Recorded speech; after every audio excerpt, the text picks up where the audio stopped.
Welcome back after the break. आप देख रहे हैं आपका बाजार की इस तरफ नजर अभी डालें तो 95, 97 यानी कि 9600 के बिल्कुल नीचे अभी कामकाज कर रहा है निफ्टी। लेकिन लगातार हमारे को क्वेरीज मिल रही हैं। आज फ्राइडे का दिन है, मुंबई स्पेशल है। गौरांग भी हमारे साथ जुड़ चुके हैं।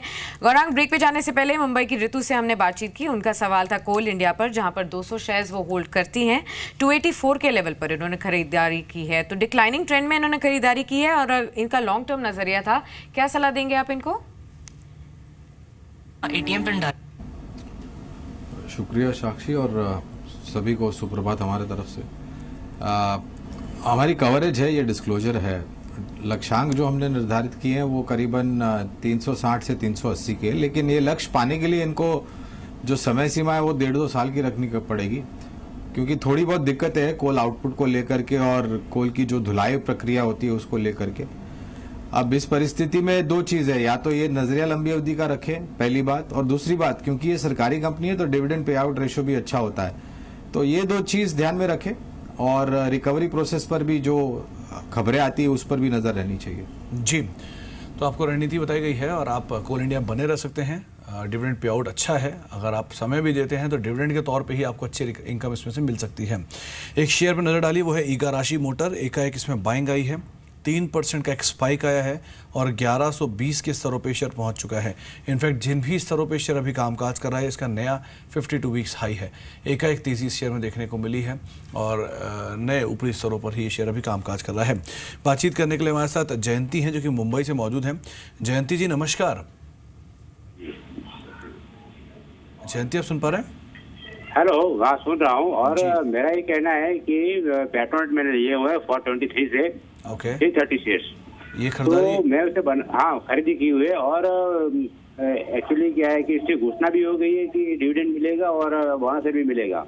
लेकिन अभी इसमें आगे बना रहना चाहिए कि नहीं बना रहना चाहिए, क्या इसके में राय देते हैं, ये मैं सुनना चाहता हूँ। ये खरीदारी कब की आपकी जयंती जी? ऐसा तो अप्रोक्सीमेटली 6 मंथ एगो की है, मतलब 6 महीने पहले की है। और अब आप कितना टाइम रुक सकते हैं अगर रुकने के लिए कहा जाए तो? रुकने कहा जाए तो हम कभी 2 साल भी रुक सकते हैं, कोई लिमिट नहीं है। लेकिन फ्यूचर क्या कहे। ओके, गौरांग ये सवाल भी आपसे ही होगा। पेट्रोनेट एलएनजी 330 शेयर हैं, 423 पे खरीदारी है, पुरानी खरीद है, मुनाफे में तो है, लेकिन अभी और समय भी दे सकते हैं, डिविडेंड वगैरह भी इनको मिला है इसमें। आप क्या राय रखते हैं, क्या करना चाहिए? ऑल्टरनेटिव फ्यूल में सबसे बड़ी कैपेसिटी वाइज कंपनी है ये।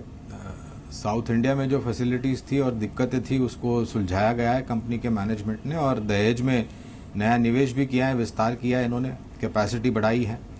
और जिस तरीके से हमारा आउटलुक है, ये कंपनी अगर आपका नज़रिया 1-2 साल का है, जो इनका नज़रिया 2 साल का है, तो काफ़ी बेहतर रिटर्न मिल सकते हैं, क्योंकि आने वाले समय जो ऑल्टरनेटिव फ्यूल की डिमांड है वो काफ़ी हद तक ऊपर जा सकती है।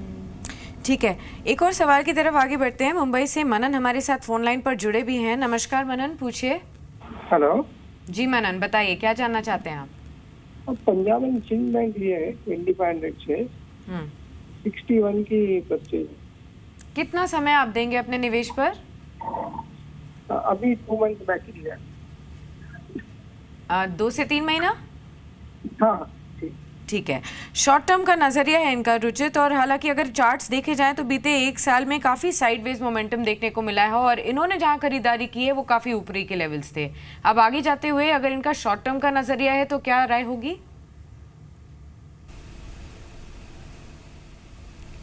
जी, शॉर्ट टर्म में अगर देखें तो with in the banking space mid cap और स्मॉल कैप बैंक्स में काफ़ी एक डाइवर्जेंस रहा है। ऐसा नहीं कि सभी के सभी स्टॉक्स इस सेक्टर में से सभी ने रनअप दिए हैं। पंजाब एंड सिंध बैंक में देखें तो एक अंडर परफॉर्मेंस रहा है मिड कैप या स्मॉल कैप बैंक्स के कंपैरेटिवली। इसी के कंपेयर करें तो कर्नाटका बैंक, डीसीबी, ये 2 ऐसे स्टॉक्स हैं जो काफ़ी अच्छे अप ट्रेंड में है और मोमेंटम भी काफ़ी स्ट्रॉन्ग है, क्योंकि इनका शॉर्ट टर्म नज़रिया है और ये स्टॉक एक कंसोलिडेशन फेज़ में है अभी फ़िलहाल। तो मेरी इनकी सलाह रहेगी कि स्टॉक में से अभी फ़िलहाल इनको एग्जिट ले लेना चाहिए। और यही अगर जो अमाउंट रहेगी वो अगर कर्नाटका बैंक में निवेश करें तो आने वाले 1 से 2 महीने में काफ़ी अच्छे रिटर्न्स वहाँ पे बन सकते हैं। तो पीएसबी में से एग्जिट करके केटीके बैंक में निवेश करने की इनको सलाह रहेगी। जी, तो पंजाब एंड सिंध बैंक से आप कर्नाटका बैंक में निवेश करें, ये आपको एक राय दी गई है रुचित की तरफ से। बातचीत करने के लिए हमारे साथ सिद्धेश मित्तल हैं जो कि मुंबई से मौजूद हैं। मित्तल साहब नमस्कार। हेलो, नमस्ते। नमस्कार मित्तल साहब, क्या सवाल आपका, पूछिए। मेरा पोजीशन लिया हुआ है डीलिंग के अंदर 90 के रेट पे, तो इसको मेरे को होल्ड करना चाहिए या फिर सेल ऑफ कर लेना चाहिए? ये खरीदारी कब की आपकी मित्तल साहब? अभी जब ये स्टॉक नीचे हुआ था 90 के भाव पे भी लिया था अभी 1 महीने पहले। और कितना समय और दे सकते हैं आप इसको? होल्ड कर सकता हूँ मैं लॉन्ग टर्म के लिए। लॉन्ग टर्म के लिए होल्ड कर सकते हैं, ओके। गौरांग, सवाल आपसे होगा डी लिंक को लेकर सवाल है। 300 शेयर इनके पास है, 90 रुपये की रेंज में खरीदारी है, 94-30 के स्तरों पे शेयर कामकाज कर रहा है। इनफैक्ट इस शेयर के जब रिसेंटली नंबर्स हमने चेक किए उसके हिसाब से भी देखिए तो लास्ट क्वार्टर के नंबर्स काफ़ी ख़राब थे, क्योंकि इन्होंने Q3 से जो 3G से 4G टेक्नोलॉजी के अंदर शिफ्ट हुआ, इसकी वजह से इन्वेंट्री का कुछ लॉस हुआ था।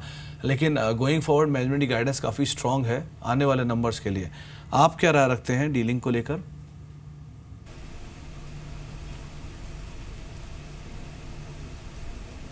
ज़्यादा रुचि हमारी नहीं है, क्योंकि कंसिस्टेंसी जो तिमाही दर तिमाही होनी चाहिए आमदनी को लेकर के, ये पूरे सेक्टर पर हमें थोड़ी बहुत कमज़ोर नज़र आती है। दूसरी बात, ये सेक्टर जिस सेक्टर से निर्भर करता है उस पर भी हमारा नज़रिया नकारात्मक है। तो विशेष रूप में मुनाफा हो रहा है, अगर बांध करके निकलना है और अपना निवेश को बदलना है, कोई दूसरा सुझाव अगर मैं दे सकूँ तो अशोक लेलैंड जी एक सुझाव है जहाँ पर ये निवेश कर सकते हैं। 110-115 का लक्ष्य है, और डिश टीवी पर भी आपकी समूह की कंपनी, वहाँ पर लक्ष्य 125 का है लंबी अवधि के नज़रिए से। तो आपको अशोक लेलैंड और डिश टीवी 2 विकल्प बताए गए। अगर आप यहाँ से निकलना चाहते हैं तो बाकी गौरांग ने डीलिंग को लेकर भी अपनी राय दे दी है। एक छोटे से ब्रेक का वक्त हो गया है। हमारे साथ अवधेश भी मौजूद हैं, मुंबई से हमारे रेगुलर दर्शक हैं, उनसे भी हम चर्चा करेंगे कि छोटे से ब्रेक के बाद। छोटा सा ब्रेक है, ब्रेक के बाद लौटते हैं और अवधेश से बातचीत करते हैं।